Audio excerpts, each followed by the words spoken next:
নমস্কার বন্ধুরা, মঞ্জু একাডেমি কার্ডে আপনাদের সবাইকে স্বাগত। আজকের পর্বে আমরা আলোচনা করব একটি কবিতার জন্য সুভাষ মুখোপাধ্যায়ের লেখা। প্রথমে আমরা কবিতাটি পাঠ করি, তারপরে আলোচনা করছি।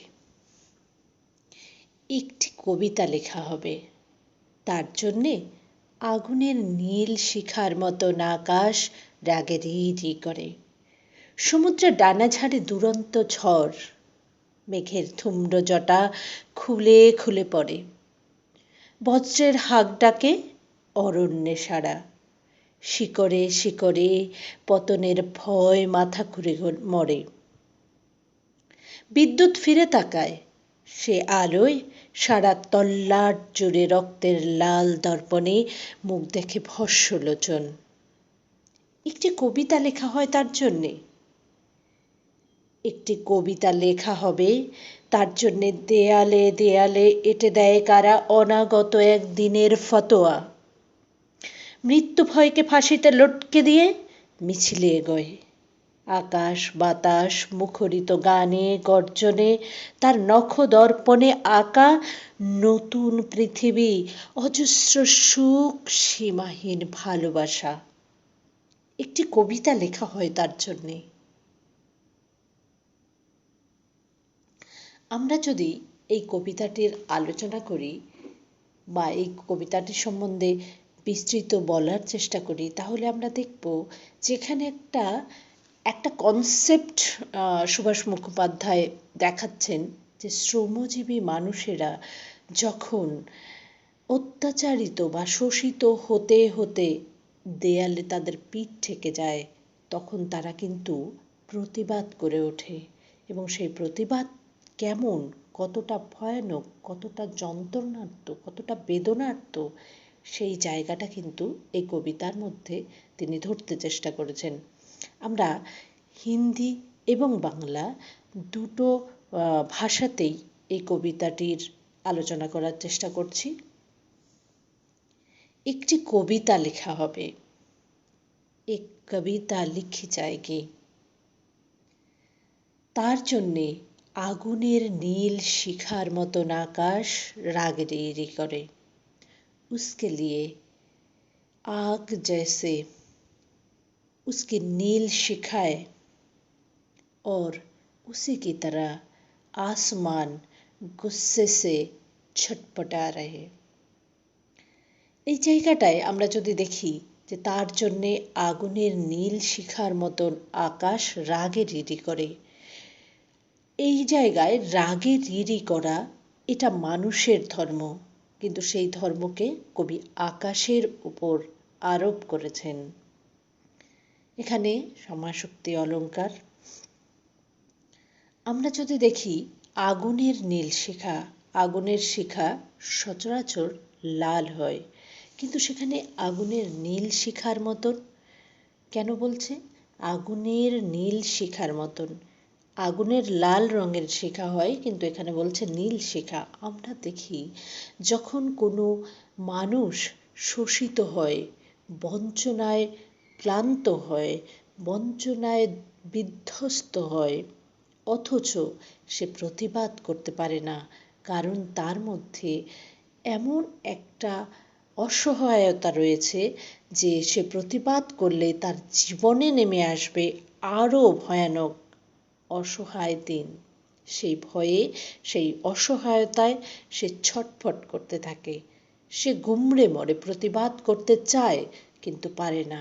এই যে অসহায়তা, সেটা যখন চরম সীমায় পৌঁছায়, जब कोई दर्द में छटपटा रहे लेकिन उसका जवाब नहीं दे पाते, जब कोई श्रमजीवी या काम करने वाला इंसान बड़े किसी से शोषित होते रहते हैं पर फिर भी कोई जवाब नहीं दे पाते, तब जाके उनके मन में एक धुआं सा उठता है, प्रतिवाद की और प्रतिरोध की भावनाएं जगती है, लेकिन वो कर नहीं पाते, तब जाके उनके मन में छटपटाहट होते हैं। और उसी के बाद समुद्रे डाना झाड़े दुरंत झड़। उसके बाद हम देखते हैं जैसे पक्षी अपने कोई तालाब में अपना जो पंख है उसको धो लेती है, और जैसे कि वो पंख को क्लीन कर लेते हैं और साफ कर लेते हैं, ऐसे ही वो भी कभी गर्मी से, तप से, जलन के मारे वो शीतल होना चाहते हैं। ऐसे ही दुरंत झड़ मतलब भयानक तूफान अपने जैसे पंख को समुंदर में चटपटा के धो रहे। তো এখানে সমুদ্রের ডানা ঝাড়ে দুরন্ত ঝড়, আমরা দেখি যে পাখি তার শরীরের যে উত্তাপ যন্ত্রণা, সেই যন্ত্রণা বা উত্তাপ কমানোর জন্য জলে, নদীর শান্ত জলে বা সমুদ্রের শান্ত জলে বা সমুদ্রের জলে নিজের ডানাকে ধুয়ে নেয়। এখানে বোঝা যাচ্ছে যে যারা শ্রমজীবী মানুষ তাদের ভেতরের যে যন্ত্রণা সেটা যেন এই জনসমুদ্রের মধ্যে তারা ধুয়ে নিতে চাইছে। মেঘের ধূম্র জটা খুলে খুলে পড়ে। আমরা জানি মেঘের ধূম্র জটা, জটা বলতেই আমরা শিব শঙ্করের কথা মনে করি, এবং তার মাথায় যে জটা রয়েছে সেটার পাশে আমরা জানি তিনি কৈলাসে থাকেন, কৈলাসে তপস্যা করেন এবং সেখানে অতীব শীতলতা, ফলে মেঘ যেন তার যে আশেপাশের পরিবেশ সেটাকে ধোয়ার মতো করে রাখে। যখন উত্তাপিত হয় বা উত্তেজিত হয়, সেই তাপের তীব্রতায় সেই মেঘের যে ধোঁয়ারূপী আস্তরণ সেটা কিন্তু বৃষ্টি আকারে পড়ে যেতে থাকে, যেন খুলে খুলে পড়ে। हम देखते हैं कैलाश में शिव जी भोले शंकर तपस्या में लीन रहते हैं और वहाँ पे बहुत ही शीतलता है। इसके कारण उनके चारों तरफ एक बादल की छाया या जाल या चादर बना रहता है। अगर तीव्रता हो, उष्णता हो या यातनाएं हो, जो भी कारण है उसके ताप से वो धुआं रूपी बादल मतलब धुआं रूपी बादल उसको बारिश में तब्दील कर देते हैं और बारिश गिरने लगते हैं, तो वो जैसे खोल के नीचे गिर रहे।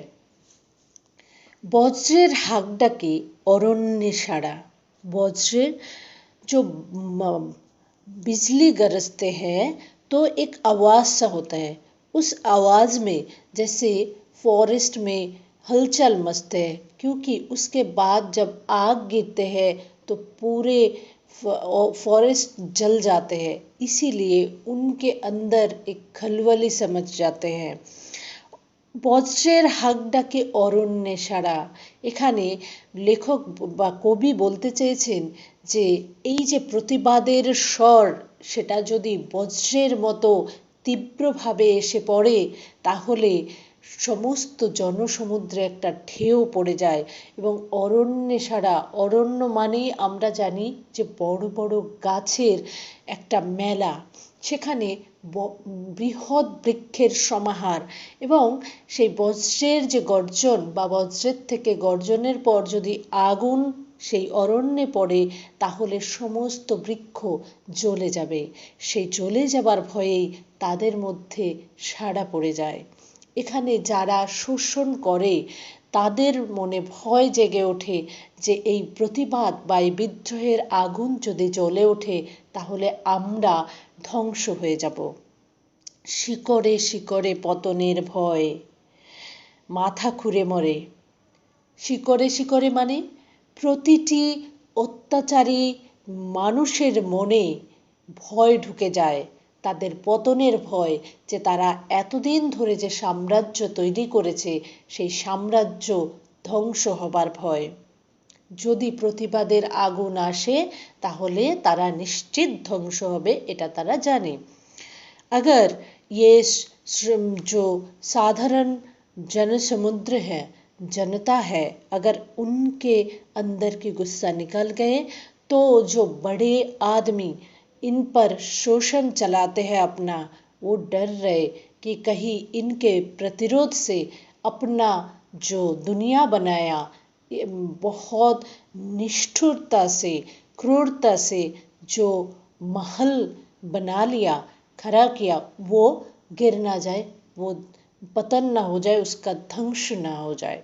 ये उनके मन में डर पैदा कर देते हैं। বিদ্যুৎ ফিরে তাকায়, সে আলোয় সারা তল্লাট জুড়ে রক্তের লাল দর্পণে মুখ দেখে ভস্মলোচন। परंतु जो सच है, कहीं ना कहीं, कभी ना कभी, किसी ना किसी व्यक्ति के माध्यम से वो सामने आ ही जाते हैं। वो प्रतिवाद के रूप लेते हैं, प्रतिरोध के रूप लेते हैं, और ये जो अन्याय अविचार, इसके जो साम्राज्य है, इसको विध्वंस कर देते हैं। उसके और उस टाइम खूनी खेल वहाँ पे चलते हैं कि कई जाने जाते हैं, और उसी जो खून की लहर उठते हैं, उसी लहर में जैसे शिव जी अपने चेहरा देखते हैं। हम जानते हैं शिव शंकर या भोलेनाथ वो ध्वंस के प्रतीक है। तो यहाँ पे भी हम देखते हैं कोई प्रतिवाद, कोई आंदोलन होता है तो कई सारे जाने जाते हैं, और उस लहू में पूरे दुनिया जैसे लहूलुहान हो जाते हैं, और उस दर्पण में शिव जी अपना चेहरा देखते हैं।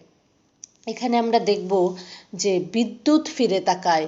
বিদ্যুৎ মানে এখানে আমরা বিদ্যুৎকে একটা সৎ ইচ্ছারূপী সত্যবাদী কোনো পুরুষ বা আত্মা তার প্রতিরূপে দেখি, এবং সে যখন ফিরে তাকায় তখন সমগ্র জনসমুদ্রে বা সমগ্র পৃথিবীতে একটা সত্যতার বা সততার আলো বিকশিত হয়। সেই আলোয় সমগ্র পৃথিবীতে প্রতিবাদ গড়ে ওঠে, সমগ্র স্থানে প্রতিবাদ বা প্রতিরোধ আন্দোলন গড়ে ওঠে। সেই আন্দোলনের রূপায়ণে অজস্র প্রাণের বলিদান হয়।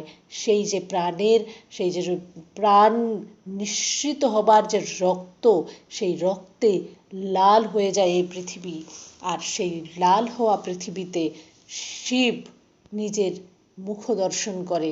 এখানে আমরা জানি যে শিব ধ্বংসের প্রতীক, সেই ধ্বংসের মধ্যেই তিনি নিজেকে খুঁজে পান। একটি কবিতা লেখা হয় তার জন্য। এই যে ঘটনাবলী, এই যে প্রতিবাদ, প্রতিরোধ, আন্দোলনের সত্যতা, সেই সত্যতার জন্যই যেন একটা কবিতা লেখা হয়। এরপরে আবার কবি বলছেন একটি কবিতা লেখা হবে। इसके बाद पोएट बोलते हैं, सुभाष मुखोपाध्याय बोलते हैं कि एक कविता लिखी गई है उसके लिए। मतलब अब तक जो घटनाएं हो रहे थे, अब तक जो वास्तवता की बखान कर रहे थे, उसी के लिए एक कविता लिखी गई है। उसी के तुरंत बाद सुभाष मुखोपाध्याय जी बोलते हैं एक कविता लिखी जाएगी। कैसे? उसके लिए দেওয়ালে দেওয়ালে এঁটে দেয় কারা এক অনাগত দিনের ফতোয়া। एक कविता लिखी जाएगी, उसके लिए हर दीवार पे कोई एक पोस्टर चिपका रहा है, जिसमें वो अपने मन की भाव लिख रहे, और उसमें लिख रहे कि कोई अच्छे दिन या कोई नए दिन आने वाला है। उसमें क्या होता है? मृत्युर भय के फांसीते लटके दिए मिছিলে गए। अपने मौत की जो डर है उसको फांसी के फंदे पर लटका के वो अपने आप को कहाँ पाते हैं, कहाँ ले जाते हैं? मिছিল। वो आंदोलन में, उस समुद्र में अपने आप को दिखाते हैं। একটি কবিতা লেখা হয় তার জন্যে। তারপরেই বলছেন কবি, একটি কবিতা লেখা হবে, তার জন্যে দেওয়ালে দেওয়ালে এঁটে দেয় কারা অনাগত একদিনের ফতোয়া। যে এই যে কবিতা লেখা হবে কার জন্যে, একটা অনাগত দিনের ফতোয়া জারি করে দেয় কারা, যে সদিচ্ছা সততার বাণী নিয়ে প্রতিরোধ আন্দোলন গড়ে তুলছে। সেখানে অনাগত দিনের ফতোয়া, এখানে নির্দেশনামা জারি করে যে হ্যাঁ, আমরা নতুন দিন বা আমরা একটা অনাগত যে আসেনি কিন্তু আনবো, এমন একটা দিনের নির্দেশনামা তারা দেয়ালে দেয়ালে ছেপে দিতে থাকে। মৃত্যু ভয়কে ফাঁসিতে লটকে দিয়ে মিছিলে গয়। তারা নিজেদের জীবন চলে যাবার ভয় বা নিজের জীবন শেষ হবার ভয়কে উপেক্ষা করে মিছিলে এগোয়, মিছিলে পা মেলায়, সকলের সঙ্গে সেই প্রতিবাদকে তীব্রতর করে তোলার চেষ্টা করে। আকাশ বাতাস মুখরিত গানে গর্জনে।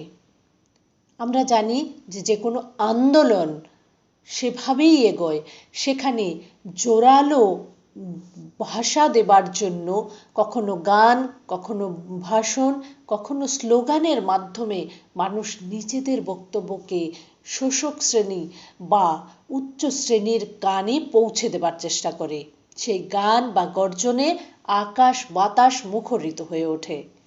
हम जानते हैं जब प्रतिवाद आंदोलन या कोई भी आंदोलन शुरू होते हैं, उसको तीव्रतर और जोरदार करने के लिए उसमें भाषण, उसमें स्लोगान, उसमें गाने या संगीत रूप देते हैं, और संगीत के माध्यम से या अपने भाषण के माध्यम से या कोई भी स्लोगन के माध्यम से अपने बात को रखी जाती है जोर के साथ, तीव्रता के साथ। और उसी तीव्रता में, उसी आवाज में, उसी ध्वनि में पूरे ये आसमान और धरती जैसे गूंज उठते हैं।